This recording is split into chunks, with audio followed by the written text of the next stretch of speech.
to my party, we're just getting started. A life is a dream or a nightmare scarring. Hand me a drink, cause I think I'm going all in. Hey everybody, welcome back to the Red, Orange, and Blue podcast. I'm your host as always, the Mexanadian, and I do apologize for this episode coming out as late as it has. Today's technically Monday, Sunday, which this episode should be released probably in the AM on Monday. The video of it will probably be out Monday afternoon, but I do apologize for it being so late. I did end up getting incredibly busy today, and I am just one man, so I can only do so much, but nonetheless, the episode will happen. I guarantee you that. And we have a bit of a decent episode for you guys today. We're going to talk about the Detroit Red Wings, their last week in games, starting from the Chicago game and ending in the Florida Panthers game that was on Saturday.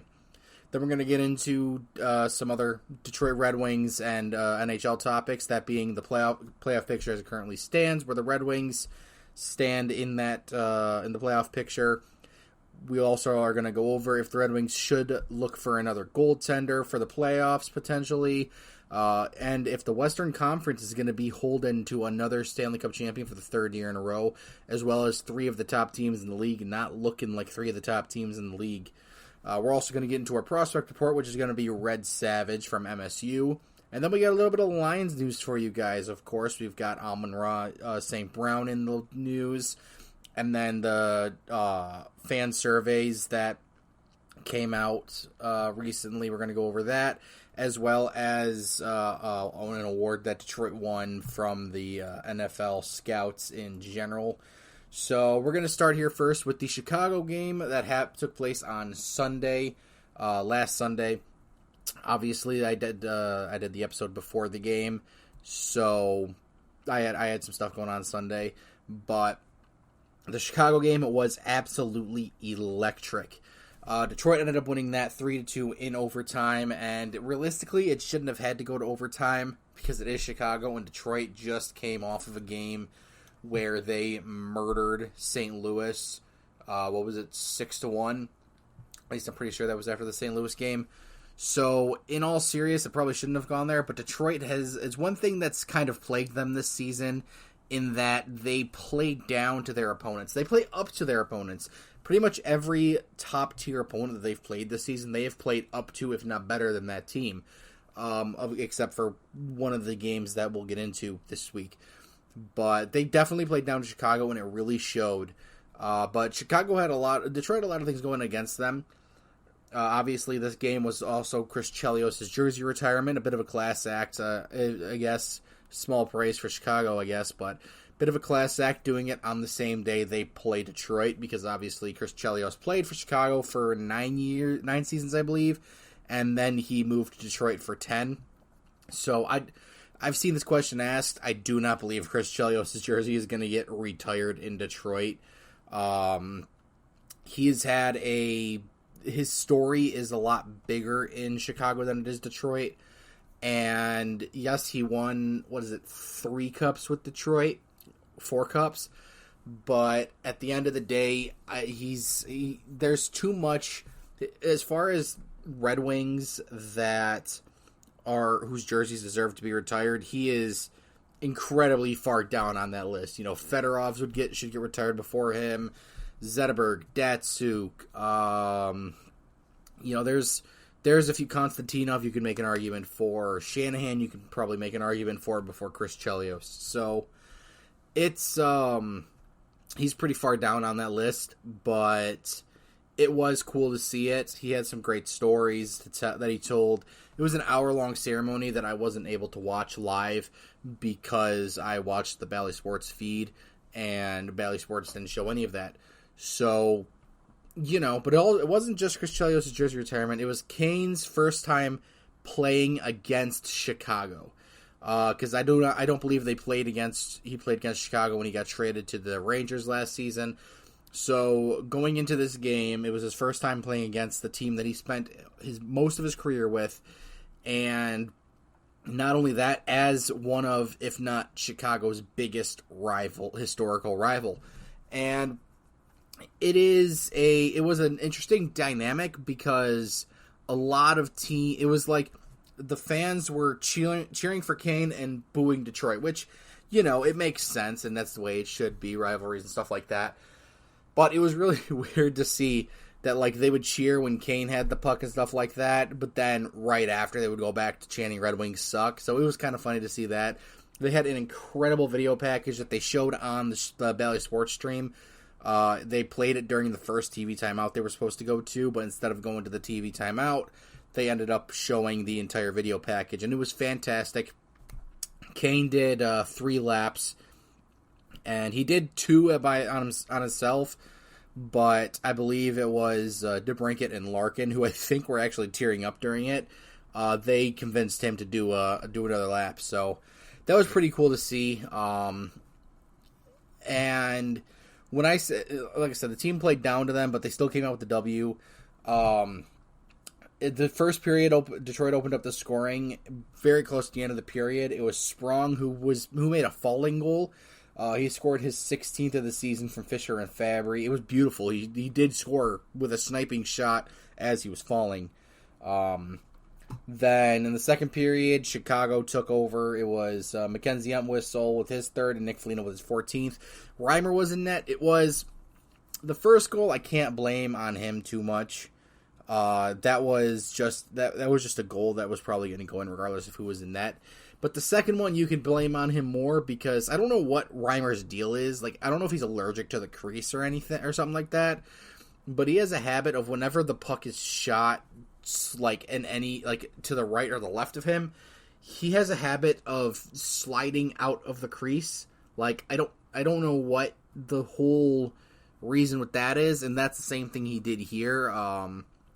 But I can't put all the blame on him because the defense didn't do a good job of clearing out the front of the net and finding the puck. So it was all in all it was a bad look for everybody on the ice who wasn't in a Blackhawks jersey. But going into the third period, Detroit was down 2-1, and it almost looked like Detroit was going to fuck around and lose this game. But as it was written by the gods, Alex DeBrincat scores a wonky-ass goal, but we'll take it. I say it's a wonky goal, but that's not a goal that somebody who's not a pure goal scorer makes. Like, the goal he made, it was from, like, a foot below the goal line, at least. And he saw an opening behind Mrazek's leg. And he seen it, and he took that shot, and it went in. And if you're not a goal scorer, you're not going to see that and think, oh, I can make it. But if you're a goal scorer like to Alex DeBrincat's caliber, you're going to look at that and be like, that's my target. And he made it fucking work.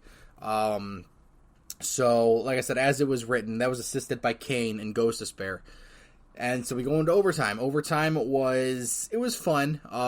It was definitely better than most overtimes I've seen in this season, especially as far as Detroit goes. But Detroit's had a really big plethora of good overtimes, like the Ottawa one notwithstanding. But they've been very good at being really aggressive in overtimes this season. And I'm enjoying it because 3-on-3 overtime is usually fucking horrible. But Detroit knows how to make it fun, it seems. And that's because they got a lot of really aggressive guys. Like Sherratt's out on overtime now. Wallman has no issue coming up on the rush and when it's 3v3. Then you've obviously got like Larkin, Kane, Sprong, Perron. You know, you got a lot of aggressive guys that you throw out there in OT. Raymond, I can't believe I forgot Raymond. So it's fun to see. But in overtime, like I said, as if it was written from the gods, I think it was Seth Jones. He went in, took a shot on Reimer, bad shot. Seth Jones has to have the worst contract in the league. If not, it's got to be up there. I've said Huberdeau has the worst contract, but at least Huberdeau is putting up like half a point per game. That's not enough for a $10.5 million player, but at least he's putting up points. Seth Jones, not at all. But Seth Jones goes, Reimer stops him, and I'll say this, Reimer looked decent in this game. The second goal notwithstanding, he looked pretty good in this game. He's looked pretty good in the last few games. Definitely looking like his old self, but I don't know if he's a guy that you want to take into the playoffs, but we'll get into that later. So, like I said, as if it was written in the storybook, Seth Jones misses the shot. It deflects out. DeBrincat sees it. he goes for it, and as if he knew what was going to happen, flings it to center ice. And who's there but Patrick Kane? And Kane goes on the breakaway. He looks to his right, left, see if there's a pass to be made. There's nobody around him. He goes, does his Patrick Kane stick handling, and beats Mrazek clean, top shelf. And as if, like I said, as the hockey gods wrote it, Patrick Kane gets the overtime winner against Chicago in a Red Wings jersey. And it was funny, Woolman went to go celebrate with him, and Patrick Kane, like, kind of pushed him away, like, no, this is my time now.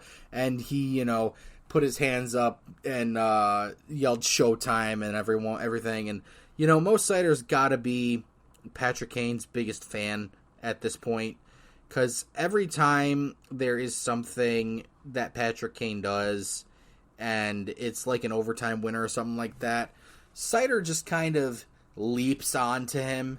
I put this a little while ago in the video that was posted on Twitter for it.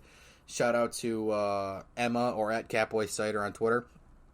But she put out a video of the clip of Seider jumping onto the pile after Kane scored the OT winner. And I was like, I'm almost 100% certain at this point that Seider is just a fan that somehow got into the NHL draft. And as he's playing, he's learning to play better, but he can't hold back his fan tendencies. So whenever he sees somebody of Patrick Kane's caliber and he's playing on their team and they do something cool, he cannot help but be super excited to be near that person. So yeah, it was just a fantastic feeling after that game, and the vibes could not have been better. Or so we thought. So next game after that was Washington, where Washington came to Detroit, and it was a game. Washington did not come in prepared to play this Detroit Red Wings team at all. Somebody didn't do their due diligence, because they came in thinking it was going to be not an easy game by any stretch of the imagination, obviously. You're going up against a team who's pretty firmly into the first wild card spot. So you're not going to go into a game in that team's barn and think, oh, this is going to be easy. But they definitely thought that they would be able to come in and not play the top of their game. And Detroit made them pay for it in a lot of ways, because Detroit came to play. The final score was 8-3 Detroit. And it was just a dominant performance all around. Shots on goal were 31-21 Detroit. Face-off percentage was 64.6%. Detroit 35.4% for Washington. I have the hiccups now. Power play 50% for Detroit, 33.3% for Washington. Penalty minutes 6-4 Detroit, or Washington, my bad. It was 33.3% power play for Detroit and 50% for Washington. Detroit had 3 power plays. Washington had 2. Detroit had more takeaways. It was even in giveaways. Detroit had more blocked shots. It was a good performance, all around performance by Detroit. So the first period starts, and 6 minutes into the first period, Ghost Spare gets his 8th of the season and his first of the night. And then midway through the game, a little bit more than 3/4 of the way through the game, Raymond gets his 16th from Comfort and Rasmussen. Ghost of Spares was from Veleno and Perron. So going into the first period, Detroit has a 2-0 lead. But the second period comes in, 2 minutes and 9 seconds in. Hendricks LaPierre gets his 5th of the season from Ovechkin and Mantha. That was such a beautiful pass by Ovechkin. Like, wow, he is still Ovechkin in almost every stretch of the imagination. But that was a beautiful pass by Ovechkin. But it was short-lived, because 2 minutes after that, Joe Veleno gets his 11th of the season from David Perron. That was just a beautiful shot. Then Ghost gets his 9th of the season, 2nd of the night from Raymond, 5 minutes after that. Michaels Scarbosa, he gets his 2nd of the season from Carlson, makes it a more even game than it was before. And at this point, a lot of people are saying, because Washington goes on the power play, a lot of people are sitting here thinking Washington might fuck around if they score on this power play. This is a game. But it was short-lived, because JT Compher and Andrew Kopp go for a 2-on-1 shorthanded breakaway. And, yeah, Kopp made the pass to Compher in the slot. Compher made no mistake and just beat Washington's goaltender, who was that, Lindgren, beat him clean. And so that was Converse 15th of the season from Kopp and Seider. So going into the third period, it was 5-3 in favor of Detroit. And Detroit didn't take the gas off there. No, it was 5-2, my bad. Detroit didn't take the gas off there, no. Detroit gets power play in the third period. 4 minutes and 31 seconds into the period. Fabry scores from Kane and Sprong. Fabry just picked up the dirty goal like he normally does. Then Washington gets a power play. Max Pacioretty scores his third of the season unassisted. It was just an unfortunate turn. Like, it was... Yeah, it was not an unfortunate turn, but it was nice. It was a nice shot. But, yeah, it definitely wasn't something Lyon was happy to let in. But, you know, you're up 6-3. You're up 6-2 at the time. You can let that roll off your back. Especially because 3 minutes later, Alex DeBrincat would score his 23rd of the season from Larkin and Kane. And that was just a beautiful bang-bang tic-tac-toe pass. That was so beautiful. And then Larkin, a few minutes after that, gets his 26th of the season from Raymond and Mata. And, yeah, it was just an overall domination game from Detroit. And this was where the vibes, I think, in Detroit kind of peaked. You could argue the Chicago game was, but as far as the Red Wings fandom and Detroit Red Wings fandom and whatnot goes, if you watch Twitter, Detroit Red Wings vibes, like fan vibes per 60, were fucking immaculate. They were skyrocketing. They were on a 6-game win streak, and then the Islanders game happened.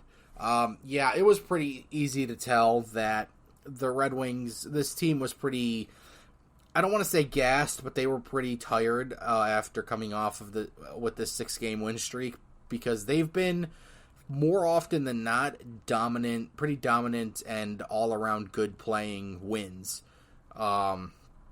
So they go into the game with a pretty slow start, and that's ultimately, I believe, what cost them the game for the most part. There's some other things we'll get into. So first period, Islanders go up 2-0. Nelson gets his 26th of the season unassisted. That was just unfortunate. Lyon wasn't expecting it. Nobody was, because it was right after a Islanders power play ended. Schrott comes out of the box, gets the puck, but then Nelson just did a great job of fucking thieving the fucking thing. And yeah, Lyon wasn't expecting it. It just beat him. Then Casey Cizikas gets his 7th of the season from Pelican Dobson. So Islanders are up 2-0 going into the second.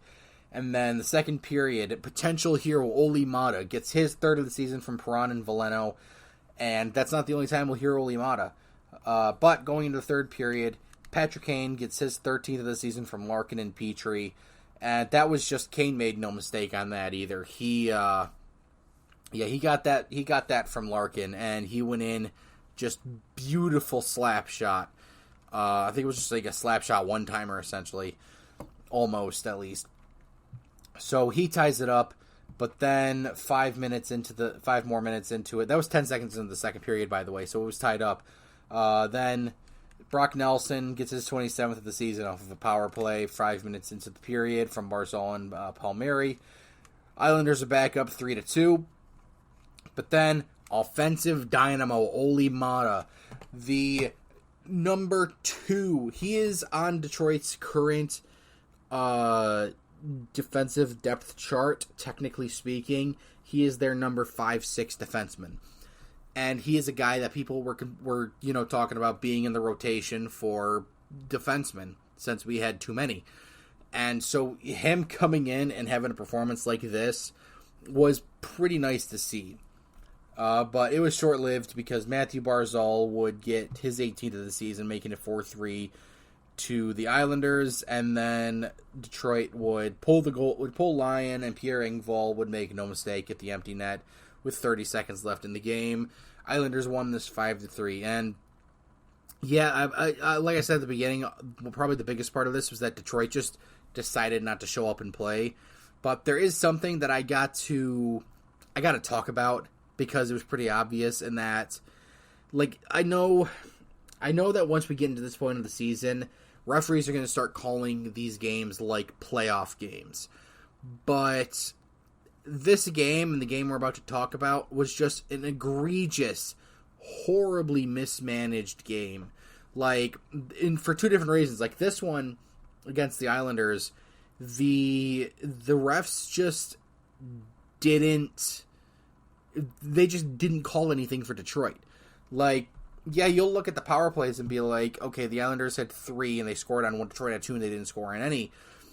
But Detroit should have had so many more power plays. There were I think 5 penalties committed on the Red Wings in a matter of 30 to 40 seconds, and none of them were called, and they were incredibly obvious. There were trips, interferences, like there were so many obvious penalties that occurred in such a short span of time that Detroit could have easily had 4 or 5 power plays in this game. Like, that's not playoff hockey. Like, playoff hockey, yes, you're not going to get a lot of calls. You're not going to get a lot of power play time. But playoff hockey also still has penalties, especially when they're incredibly egregious, like they were in this game. So, yeah, it's just, it was so bad to watch. Like, I was upset watching it. And it's a factor of why Detroit lost. It's not the factor like a lot of people would have you think. It was not the factor Detroit lost, but it was a determining factor nonetheless. But another factor was Ilya Sorokin is still Ilya Sorokin, you guys. Like, he shut down a lot of high danger chances from Detroit. So, he is still Ilya Sorokin. No matter how much of a down year he's having, he is still a former Vezina winner, and he is still a guy who at any point in his career could challenge for the Vezina again. So, yeah, that was the Islanders game, and then we get into the Panthers game. And this one was interesting, not just because they lost 4-0, and we'll get into that, but also because I was there.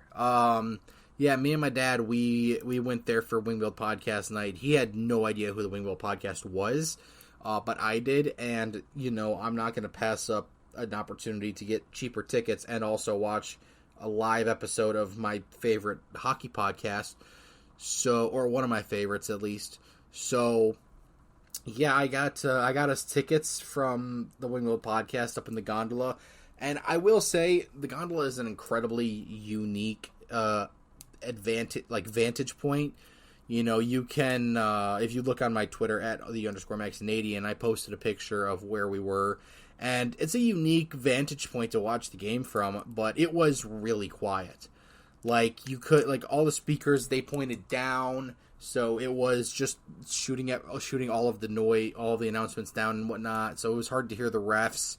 And the game itself was just really quiet up there. You didn't hear a lot of the things that happened on a lot of the play, so yeah, this game was probably not the best game for me to go to for my first Red Wings game this season, but it was nonetheless fun to go to a Red Wings game this season. I hadn't been able to for a hot minute for most of the season due to my work schedule.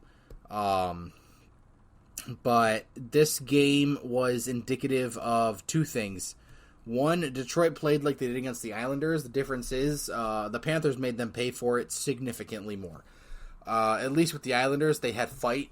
They were able to get some fight back and try and come close to getting a point out of it. With the Panthers, there was just no chance. They played like they did against the Islanders, and you can't do that against the best team in the league in the Florida Panthers. And yeah, the Florida Panthers proved why they're currently the best team in the league. And it was a game. There was one chance Detroit had to score, but it was called off for goalie interference, even though I personally think Bobrovsky was out of the crease, but it doesn't matter what I think now or during the game. So, yeah, it was a fun game to watch in the sense that this was a very chippy game. Boy, a playoff series between Detroit and Florida would be fun. But there was another reffing problem in this game, and it was pretty obvious. It wasn't like I said, this was the reffing problems that hurt Detroit were two different forms. In the Islanders game, they just didn't fucking call anything for Detroit. In this game, every time, because Florida started every little scrum there was in this game, like they always do. The difference is, whenever there was a scrum, they would take two players. There was, it was almost to the point where I think there was almost more 4-on-4 hockey than there was 5-on-5. Every time there was a scrum, there would be two players coming out of it, and one from Florida, one from Detroit. They would never take into account that Florida started everything. And then there was one where, for whatever, like there was a scrum that Florida started. I think Strott went after Tkachuk, actually, because Tkachuk had been, cheap shotting and pussyfooting it around all day. But then Detroit Strott not only got a 5-minute for fighting, but then Detroit also got another 2-minute for unsportsmanlike conduct, I think.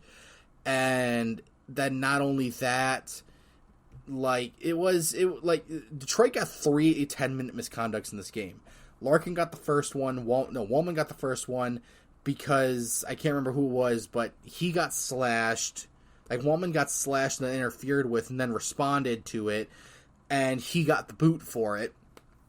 And then the same scrum that Sherratt got sent to the penalty box, that Sherratt got a penalty for, and then Detroit got the extra minor. Larkin got a 10-minute misconduct from that, I believe is when it was. And then 2 minutes in, Fabry got a 10-minute misconduct. And I'm just, it was stunning. Florida didn't get a game misconduct whatsoever, even though they started everything. And, literally, I've seen a lot of people talk about this, like the Steve Dangle podcast. They talked about this for a while, in that Florida is just, what's his name, who runs the Department of Player Safety? Can't remember his name for the life of me now. But he is apparently a Florida Panthers fan of some sort, and George Soros, I believe it was. He is either a Florida Panthers fan or he played for the Panthers when he played. I don't remember. But whenever it came to a Panthers player having a finable or suspendable offense, nothing was done. And it's starting to become more and more apparent that there does seem to be a bias for Florida in the league. And I don't know, that could just be my opposing team brain kicking in and trying to find things to, justify the loss or make excuses for my team losing and stuff like that. But, legitimately, Florida doesn't seem to get these same punishments as the rest of the league. They are the most shit-kicking, they're the most shit-starting, piss you off, and, just be massive rat team, and nothing ever happens to them. But when your team goes after them goes and stands up to them and does the same stuff, they get punished for it. And it is so incredible that I think people are starting to catch on. And it's obviously the league's not going to do anything about it, because Gary Bettman and the rest of the league's just going to be like, no, our refs will never, our refs are always impartial, they will never, and the league is impartial, no one high up in the league that has any power will root or favor one team, when we all know that's a blatant fucking lie. We've been seeing it for years and years and years. As far as Toronto goes, the cap doesn't exist with them. As far as Florida goes this year, they can't get in trouble for anything. It's such a madhouse in the NHL, and it is such an embarrassment when you let your referees get away with doing shit like this. Like the Islanders game, like the Panthers game. When you let your referees get away with just one-siding or game managing the shit out of an entire game, it's an embarrassment to your league. You guys, a lot of people look at NFL refs and are like, those are some bad refs. And don't get me wrong, NFL refs are probably the worst refs out of all sports. But NHL refs are not far behind. And it's so blatantly out. We've seen it with, Tim Pool, I believe. I can't remember his fucking name. But he I'm pretty sure it's Tim Peel. We seen it with him where he was caught on mic saying that he was looking for a reason to call, I believe it was Toronto, a penalty for Toronto. So it is blatantly obvious that the referees go into games with an idea and a mindset against or for one team, and it's never going to be even. Like, unless you're genuinely able to look at the game unbiasedly, you're never going to have a non-biased game, because referees are always going to have a preconceived notion in their mind. This team is going to do this thing, but we can't do this thing to this team for this reason. And it's incredible, man. It's incredible that the NHL doesn't think we see this stuff, or that the NHL just thinks we're too dumb to, call it out or anything. And like I said, it's just wild to me, man. I don't have any more words for it. It's wild that the NHL keeps allowing their referees to do this stuff without any repercussions. And I'm sure that they get like a stern talking to and a finger wag behind closed doors. But like this league protects their referees so much more than their own players and coaches. Like, there's legitimately a penalty for abuse of an official. And that could be interpreted by each referee different, like every other rule in the NHL. But if you just backtalk a referee, or chirp a referee because they didn't make a call or something like that, you can get tossed from a game. You can get fined. You can get a 5-minute major. You can get a penalty. Just normal penalty for it. You can get a shit ton. There are so much more repercussions. If a coach calls out a referee in an interview, they get fined like $25,000. But when a referee does such a bad job, does a horrible, horrendous, shitty job as the actual on-ice referee, they don't get shit. At least not publicly. So I don't understand it. And maybe that might just be because I'm not a referee, and I've never been a referee, nor probably will I ever be a referee. But, I don't get, if you're going to be a referee in the NHL, you gotta have some thick skin. Because going into being a referee in any game, you're going to get boos. You are going to make calls that piss people off. So if you can't go into a professional sports league and be a referee, you need to have thick skin. Because if you have thin skin, then you get this pussy shit where you can penalize a player for calling out your stupid call. Like, remember, Ghost of Spare, he got a penalty during, I can't remember what the game was, but I think it was a tripping penalty, and he mimicked the sign of a dive, and the referees gave him another penalty for unsportsmanlike conduct because he called out their shitty call. So I don't know. That's my referee rant. I can't go into it more, or else it's just going to be another 20 minutes of me talking about how shitty NHL refereeing is. So instead, we're going to get into why Florida looks good. I'm just going to say it. Florida looks fantastic. They look like a team who is destined to go directly back to the the Stanley Cup Finals. Generally, I do. They look like the team that's going to go to the finals in the East. And they are very likely to, for reasons like Boston, Vegas, and Vancouver are not looking like themselves whatsoever. They've had a rough go of it as of late. Their last 10, Boston's is 3-2-5. Vancouver is 4-5-1, and Vegas is 3-6-1 in their last 10. And they haven't been pretty losses, more for the most part either. Like Boston got blown out by New York, who New York is just, they're piling it on once again. They're 8-1-1 in their last 10. So there are a lot of teams in the East that look like they could 100% win the Stanley Cup. Boston's looking like another first-round exit. Toronto's looking like a potential second-round exit. Carolina's looking like they're going to go to the conference finals and get bounced in a sweep again.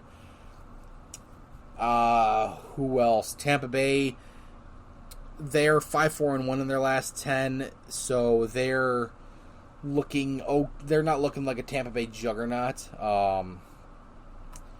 Philadelphia seems to be fading a bit. They're 5-4-1 in their last 10. So, but yeah, Boston, Vegas, and Vancouver are not looking like the teams that they once were. Obviously, Vegas and Boston all started off incredibly hot. But it looks like the Stanley Cup hangover for Vegas just kicked in, and they're starting to feel what happens when you don't have that long off season to rest and recover. And teams are taking advantage of it. Toronto is now 6 points back of second place in of the Bruins, and LA is 1 point behind Vegas. That third place spot is there for the taking for LA and Nashville, to be precise.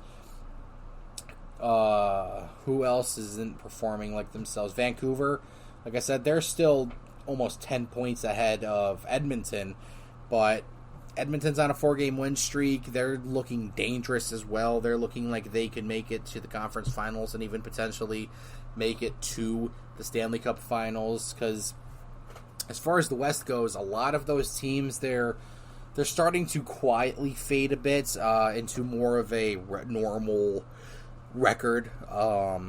Winnipeg's picked up some heat. They're 8-2 in their last 10. Dallas has kind of been iffy. They're 4-3-3. Colorado is 5-4-1. Like I said, Edmonton's 6-3-1. LA 7-3-0. They're starting to pick back up. Nashville's 8-2-0. Calgary is pretty much out of the, almost all of the West has been decided almost at this point. I guess if you want to make an effort and a stretch, Calgary has the potential to boot Nashville out. The only difference is Nashville's won 8 in a row, Calgary's won 5 in a row, but so Nashville they're keeping that gap alive. So yeah, the West is anybody's game, and it's looking more and more like the next Stanley Cup champion might come out of the East. Like the last 2 years, obviously the Stanley Cup champions were Colorado and Vegas. And a lot of people, as the season went on, were looking at the West and being like, the West might fuck around and have 3 Stanley Cup champions in a row. Because people were looking at Winnipeg early on and saying, like, that team is good. Hellebuck is dominating. And then people were looking at Dallas, like, that team is also really good. They've got a lot of good scoring on that team, and their defense is underrated, in my opinion. Colorado is looking like Colorado of last year again. They're very top-heavy with top-heavy defense. Like, they're top-heavy on the front and back end. And so they're looking like they're probably going to be a first, if not second-round bounce.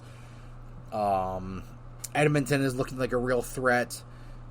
Vegas, while their record may not show it, also still looks like a threat. They're still Vegas. LA, I don't think is too much of a threat. Nashville, they're not a team I would necessarily want to play in the first round if I was in the West, but I don't think they're going to make a lot of noise in the playoffs. So, yeah, it's the playoff picture looks incredibly fun going into the stretch. As it stands right now, Detroit currently still holds the first wild card spot over Tampa Bay. They both have 72 points. They're 1 point ahead of the Flyers and 8 points ahead of the Islanders. So Detroit's next game is going to be against the Colorado Avalanche. Obviously, Detroit beat Colorado in overtime the last time they played at home, but they're going to Colorado in this West Coast swing. They've got their upcoming West Coast swing, so their next couple of games are going to be against Colorado on Wednesday, then Arizona on Friday, Vegas on Saturday, and then they come back to the East and play Buffalo in Buffalo, and then they come home for a 2-game homestand against Arizona and Buffalo. Then they play Pittsburgh, Columbus at home, Pittsburgh away, Columbus at home, the Islanders at home again. Then they go back on the road against Nashville, Washington, Carolina, and Florida. That is their March. So realistically, Detroit should win. Realistically, 1, 2, 3, 4, 5, 6, 7, 8, maybe 9 of these games. So I've still got hope. Obviously, they've got a nice, good point cushion between them and the Islanders and Caps and Devils. So yeah, I'm interested to see how the stretch is going to go.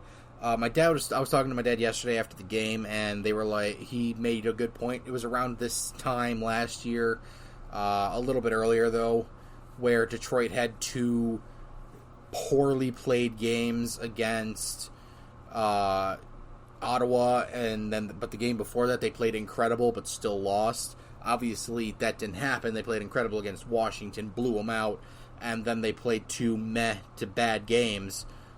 But yeah, it's like I said, it's going to be fun to watch. I haven't had this much fun going into the playoffs in the last part of the season in a long time, because Detroit's never been a factor up until this point of the season. So yeah, that is the Red Wings' current look at the playoffs and their week in review. Overall, a meh week for them.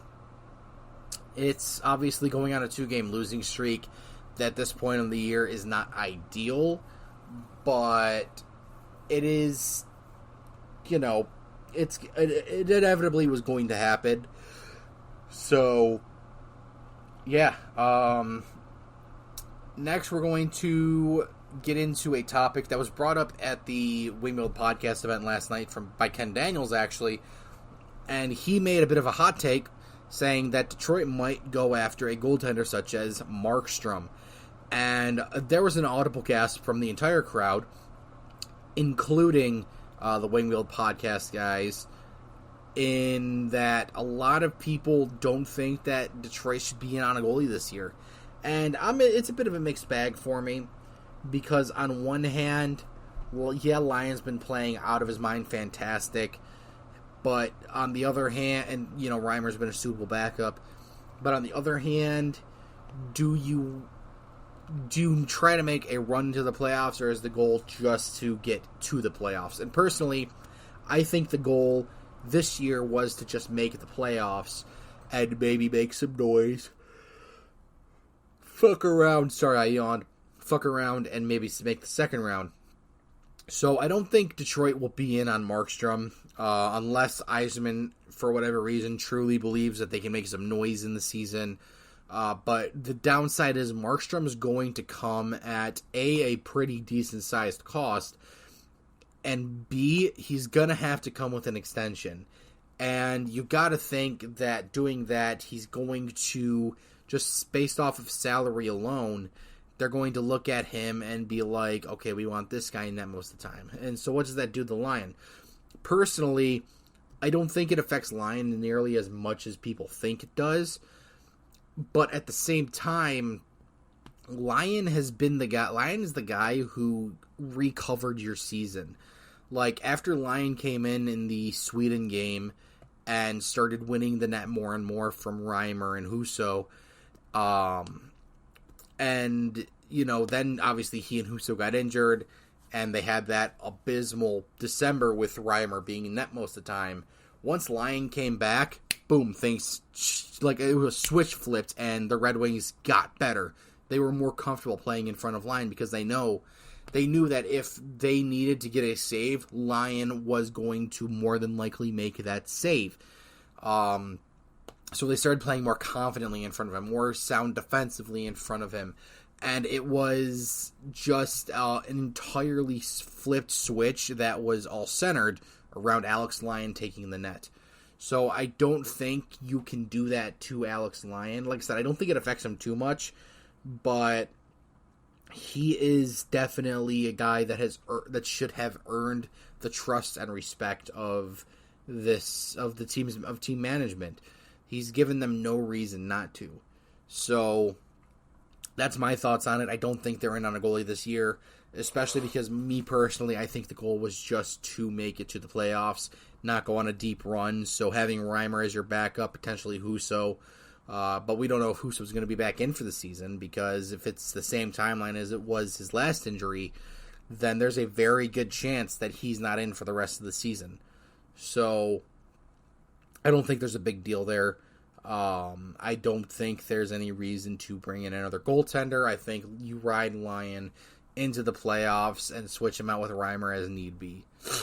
So that is the Red Wings news for this episode. We're going to now get into our prospect report, which this week is going to be on Red Savage, between Red Savage and Shai Boyum. Boyum, I can't pronounce his name properly for the fucking life of me, but it was a tie between him, and I ultimately picked Red Savage myself, just because I wanted to talk about him for a while. So, getting into it, Red Savage, he was drafted in 2001 in the 4th round. He's 20 years old, 5'11", and a center.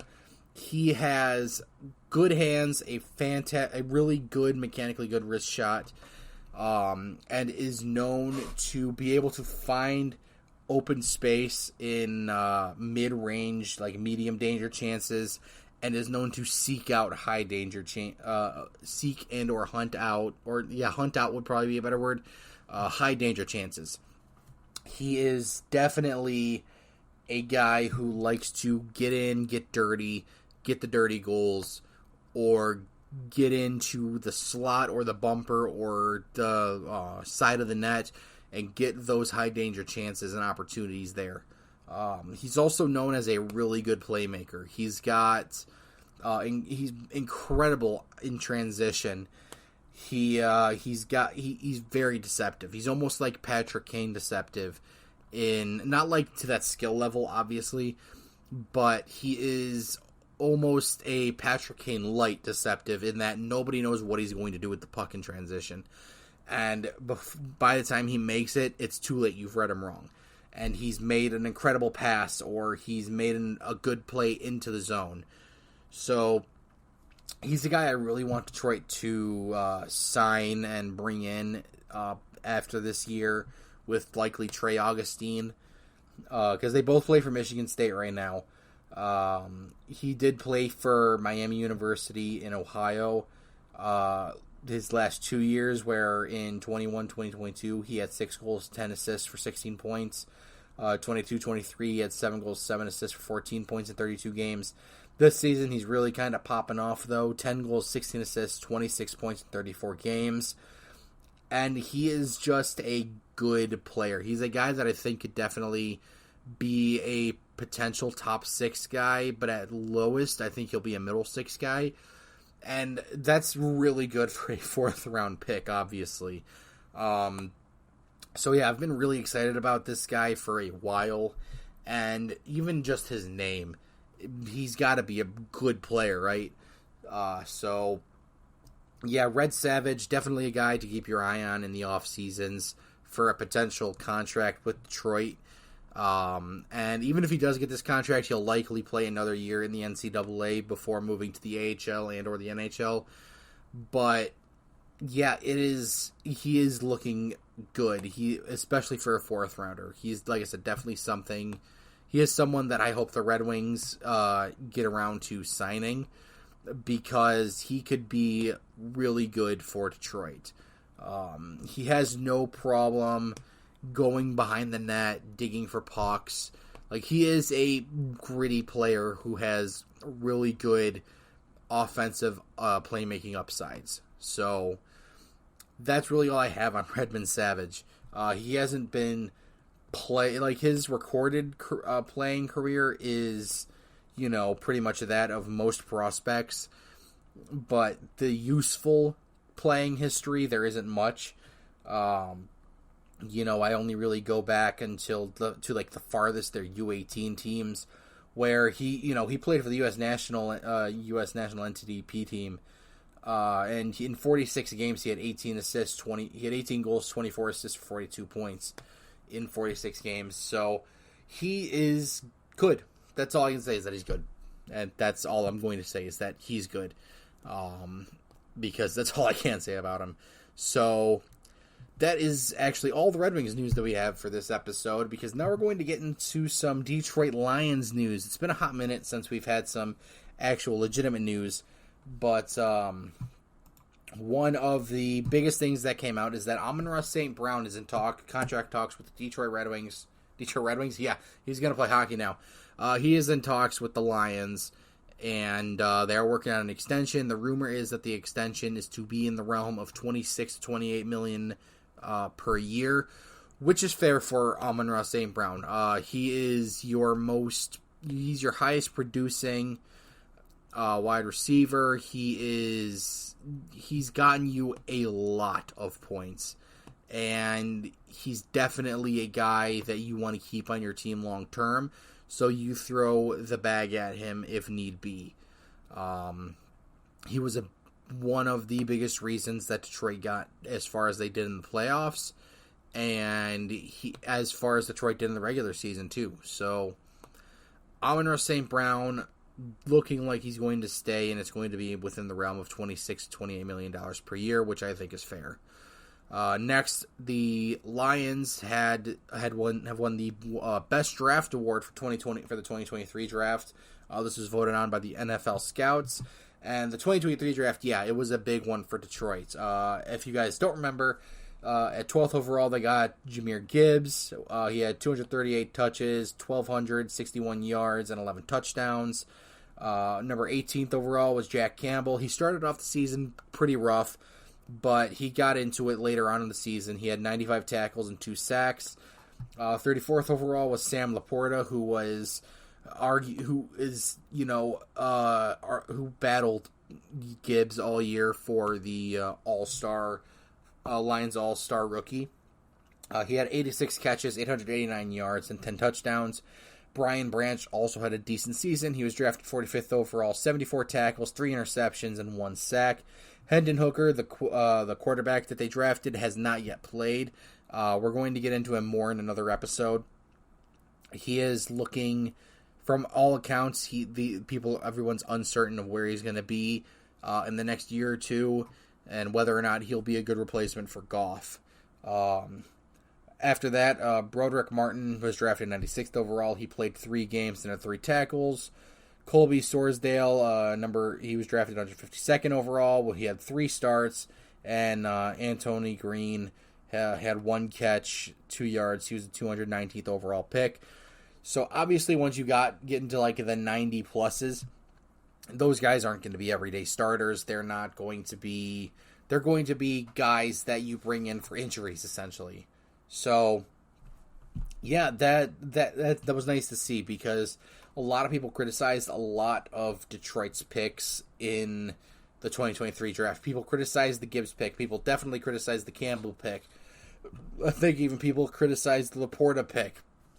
Like, it was a masterclass in drafting. Like, obviously I'm a hockey guy. I'm a first and foremost hockey guy. So in my eyes, this is a classic Steve Yzerman draft job.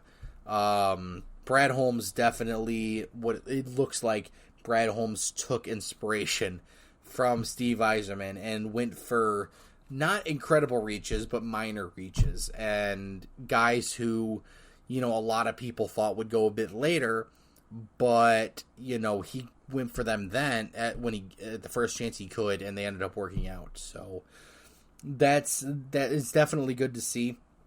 Also, there was a NFL Voice of the Fan survey that happened on late February, early March, and Detroit was named the number 1 NFL team in overall game day satisfaction.